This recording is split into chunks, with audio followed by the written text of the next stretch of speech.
Hello students and welcome to IFS. तो आज के इस कंसेप्ट वीडियो में हम यहाँ पर एक इंटरेस्टिंग टॉपिक के बारे में बात करने वाले हैं जिसका नाम है बॉन्ड एंगल। ठीक है, अगर हम यहाँ पर केमिकल बॉन्डिंग में की बात करें तो काफी गिने चुने टॉपिक्स होते हैं जहां पर हमें क्वेश्चंस देखने को मिलते हैं। उसमें से एक है आपका बॉन्ड एंगल। 4-5 आपको मॉलिक्यूल्स दिए गए होंगे, तो उसमें से आपको बोलेंगे इसका बॉन्ड एंगल ऑर्डर लगाइए। ठीक है, बहुत ईजी है, सभी चीजें हम यहाँ पर कवर करने वाले हैं। स्पेशली आपके पार्ट बी जो होता है ना सीएसआर नेट में, वहां पर इस टाइप के क्वेश्चन आपको मोस्टली देखने को मिलते ही मिलते हैं। ठीक है, चलिए फिर शुरुआत करेंगे। यहाँ पर सारी चीजें हम यहाँ पर डिस्कस करेंगे। पहले एक दो क्वेश्चंस देखेंगे, उसको कैसे सॉल्व करना है, क्या रूल्स होते हैं, वो सारी चीजें यहाँ पर मैं लिखूंगा। और एट द एंड आपको होमवर्क के लिए भी मैं कुछ क्वेश्चंस देने वाला हूँ, तो उसके आंसर आप मुझे जरूर कमेंट बॉक्स में बताना है। ठीक है, चलिए अब देखिए यहाँ पर आपको क्या दिया है। The correct bond angle order in, तीन स्पीशीज है यहाँ पर, NO2 minus, NH4 plus and NO2 plus. ये एक क्वेश्चन है आपके सामने। और यहाँ पर दूसरा क्वेश्चन है the correct bond angle for SBr2, SCl2, SF2 and SH2। अगर आपको पता है तो आप वीडियो को पॉज कीजिए, सबसे पहले इनको सॉल्व कीजिए और एट देन क्रॉस चेक कीजिए आंसर को। ठीक है, तो चलिए क्वेश्चन सॉल्व करने से पहले यहाँ पर मैं पूरा कंसेप्ट आपको एक्सप्लेन करूंगा। क्या रूल्स होते हैं, क्या रूल्स को हमें फॉलो करना है बॉन्ड एंगल का ऑर्डर निकालने के लिए। एक बार आपको रूल समझ में आ जाएंगे तो आप कोई भी क्वेश्चन आ जाए ऐसे टाइप का, आप हर एक क्वेश्चन अटेम्प्ट कर पाओगे सही का सही, ये मेरी गारंटी है। चलिए फिर, तो यहाँ पर कंसेप्ट शुरू करने से पहले यहाँ पर मैं कुछ बताना चाहता हूँ आप लोगों को। देखिए, ये देखिए, ये हमारा CSR नेट गेट और सेट एग्जाम के लिए यहाँ पर एक ऑफर चालू है, फ्लैट 50% ऑफ देख सकते हो आप यहाँ पर। ठीक है, कूपन कोड जो आपको यहाँ पर यूज करने को मिलेगा वो है आपका IFS50, फ्लैट 50% ऑफ है। बहुत अच्छा ये आपका ऑफर है। कोई भी जो आपका दोस्त हो जो CSR नेट के एग्जाम के लिए प्रिपेयर कर रहा है तो उनके साथ भी ये न्यूज जरूर शेयर कीजिए। चलिए फिर, अब यहाँ पर हम शुरू करते हैं बॉन्ड एंगल। ओके, रूल्स लिखेंगे, उसके बाद हम सभी चीजों को सॉल्व करने वाले हैं। सबसे पहले जो रूल हमें देखना है ना, सबसे पहले हम काम क्या करेंगे, जब भी ऐसा कोई क्वेश्चन आपके सामने आए तब वहां पर उसकी हाइब्रिडाइजेशन निकालेंगे। Okay, first find out the hybridization. First find out the hybridization. ये सबसे पहले मैं काम क्या करूंगा, हाइब्रिडाइजेशन निकालूंगा। अब ऑब्वियसली हाइब्रिडाइजेशन के ऊपर तो मुझे बॉन्ड एंगल पता चल जाएगा। अगर मेरी हाइब्रिडाइजेशन SP आती है तो मेरा बॉन्ड एंगल आ जाएगा 180 डिग्री। ये सर नो, अगर मेरे हाइब्रिडाइजेशन 120 SP2 है तो मेरा बॉन्ड एंगल है 120 डिग्री। अगर हाइब्रिडाइजेशन SP3 है तो इसका बॉन्ड एंगल हम यूजुअली देखते हैं 109.4 degrees and all. Correct, but exam में क्या होता है, ऐसे इजी क्वेश्चन तो ऑब्वियसली देंगे नहीं, CSR नेट की एग्जाम है। ये सर नो, तो इसके ऊपर तो आपका आंसर आएगा नहीं, क्योंकि 3-4 मॉलिक्यूल जो आपको देखने को मिलेंगे उसमें सभी की हाइब्रिडाइजेशन जो है आपकी सेम होने वाली है। उसके बाद अब हम क्या करेंगे, देखिए सेकेंड पॉइंट में क्या लिखता हूं, if hybridization is same then look for central metal atom, then look for central metal atom। Okay, अब उसके बाद हमें क्या देखना है, सेंट्रल मेटल एटम को देखना है। अब देखना है मतलब क्या, वहां पर आपको लोन पेयर्स को देखना पड़ेगा। तो हम यहाँ पर क्या लिखेंगे, more the lone pairs, more the lone pairs on central metal atom, more the lone pairs on central metal atom, less is the bond angle, less is the bond angle. Okay, जितने ज्यादा lone pair होंगे आपके central metal atom के ऊपर तो उतना ही कम आपका हो जाएगा बॉन्ड एंगल, क्योंकि लोन पेयर का पुल ज्यादा होता है तो ऑब्वियसली बॉन्ड एंगल डिक्रीज करने वाला है। ठीक है, तो अगर जितने ज्यादा होंगे आपके लोन पेयर्स तो उतना ही कम हो जाएगा आपका बॉन्ड एंगल। चलो ये दो स्टेप तो हमने कर लिए, बट एग्जाम में इसके भी एक लेवल ऊपर क्वेश्चन आएगा। अब हाइब्रिडाइजेशन से भी आपका आंसर नहीं आने वाला है। अब अगर लोन पेयर भी सेम हो जाएंगे तब कुछ ना कुछ आगे तो देखना पड़ेगा। कैसा लो, तो थर्ड पॉइंट यहाँ पर क्या लिखेंगे हम, देखिए अब third point, if both hybridization and lone pairs are same, okay, if both hybridization and lone pairs are same, now look for central metal atom, central metal atom electronegativity, central metal atom electronegativity and surrounding atoms electronegativity and surrounding and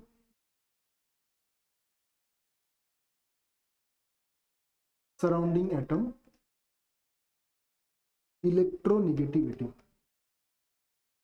ठीक है, अगर lone pair भी same है तो उसके बाद हम क्या देखेंगे, हाइब्रिडाइजेशन और लोन पेयर सेम होंगे तो ऑब्वियसली इलेक्ट्रोनिगेटिविटी वाला फैक्टर देखना है। सेंट्रल मेटल एटम की इलेक्ट्रोनिगेटिविटी देखेंगे और सराउंडिंग एटम्स की भी इलेक्ट्रोनिगेटिविटी देखेंगे।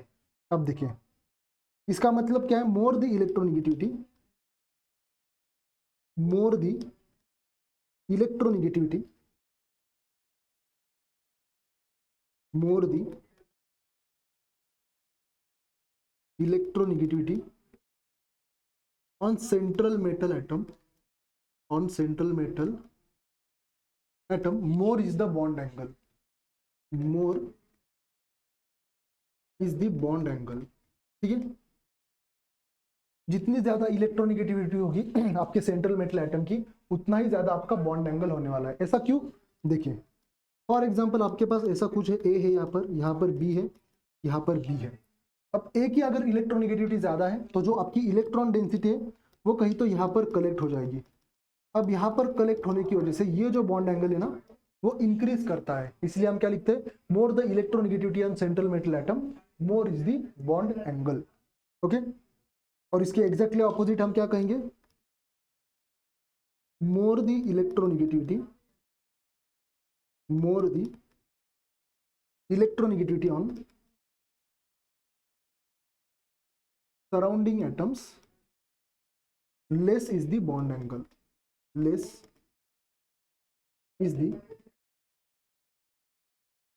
bond angle। okay, more the electronegativity on surrounding atoms, less is the bond angle। जितनी इलेक्ट्रोनेगेटिविटी सराउंडिंग एटम्स की इंक्रीज करेगी उतना ही आपका बॉन्ड एंगल कम हो जाएगा। वैसे ये पॉइंट नहीं लगता है, ये जो फोर्थ पॉइंट है ना, मोर the electronegativity on central metal atom, ये हमें इंपॉर्टेंट है, उसके नीचे वाला उतना इंपॉर्टेंट नहीं है। ठीक है, फिर भी हमने लिखा है यहाँ पर। ओके, फिफ्थ पॉइंट हम क्या लिख सकते हैं यहाँ पर, देखिए अब जब भी आपके सराउंडिंग एटम्स सिर्फ यहाँ पर हेलोजेंस होंगे, ओके सिर्फ हेलोजेंस होंगे, when surrounding atoms are halogens, then we look at size, then we look at size। okay, more the size more is the bond angle, more the size more is the bond angle। इसका मतलब क्या है, for example आपके पास 3 species दी है उन्होंने, ठीक है, एक में है फ्लोरीन, दूसरे में है क्लोरीन, तीसरे में है आपका ब्रोमीन। अब इसको अगर आपको कंपेयर करना है ना तो यहाँ पर डायरेक्टली आपको साइज देखना है, डायरेक्टली आपको साइज देखना है, बाकी कोई भी फैक्टर करना देखना नहीं है। फॉर एग्जांपल अगर मैं आपको बोलूं OBr2 OCl2 और OF2, ये आपका बॉन्ड एंगल का ऑर्डर आ जाएगा, क्योंकि मुझे पता है ब्रोमीन का साइज क्या होता है, बड़ा होता है, उससे छोटा थोड़ा सा क्लोरीन का होता है, उससे भी कम आपकी फ्लोरीन का होता है। तो जितना ज्यादा साइज इंक्रीज करेगा उतनी ज्यादा वहां पर बॉन्ड एंगल जो है आपकी इंक्रीज करने वाली है। ठीक है, बट ये कब देखोगे आप, ये सिर्फ आपको हेलोजेंस के केस में ही देखना है। ठीक है, 2-3 आपको अगर आपको मॉलिक्यूल्स दिए हैं और सब में अगर आपका हेलोजन है तब भी आपको ये फैक्टर लगाना है। ठीक है, ध्यान रखना। और लास्ट जो 6th पॉइंट आता है वो है आपका ड्रैगोज रूल। ठीक है, ड्रैगोज रूल तो हम यूजुअली पढ़ते ही पढ़ते हैं अलग से, ये सर नो सबने देखा होगा ड्रैगोज रूल क्या होता है। ऑब्वियसली जो आपका 3rd पीरियड ऑनवर्ड्स कोई सेंट्रल मेटल हो या सेंट्रल एलिमेंट हो और सराउंडिंग एटम जब आपका हाइड्रोजन हो तो वो हो जाता है आपका ड्रैगोज रूल या ड्रैगोज मॉलिक्यूल हम बोलते हैं, ये सर नो। तो ड्रैगोज मॉलिक्यूल में जो बॉन्ड एंगल होता है वो हमेशा लीस्ट होता है, तो ये भी आप बात ध्यान में रखोगे। Drago's molecule always contains least bond angle, आप बोल सकते हो। ठीक है, लीस्ट बॉन्ड एंगल ये आपके अराउंड 90 डिग्री का होता है। ये एग्जांपल्स क्या क्या है भाई आपके ड्रैगोज मॉलिक्यूल्स के, आपका SH2 ये आपका ड्रैगोज मॉलिक्यूल का एग्जांपल है। आपका PH3 ये भी आपका एक ड्रैगोज मॉलिक्यूल का एग्जांपल है। ASH3 ये भी आपका एक ड्रैगोज मॉलिक्यूल का ही एग्जाम्पल है, ये sir no.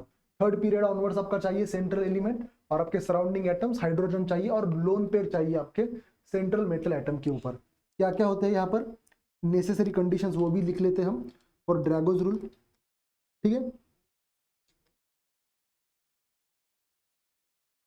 Central element should be third period and onwards, third period and onwards.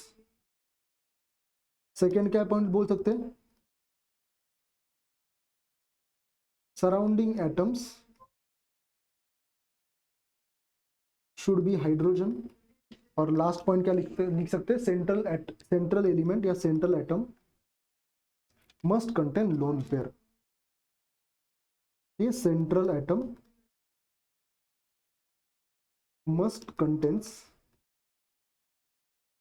Loan pair. तो ये आपका हो जाता है ड्रैगोज रूल। तो हमेशा ध्यान रखना ड्रैगोज मॉलिक्यूल में आपका बॉन्ड एंगल हमेशा 90 डिग्री होगा और इसमें हम हाइब्रिडाइजेशन नहीं निकाल सकते।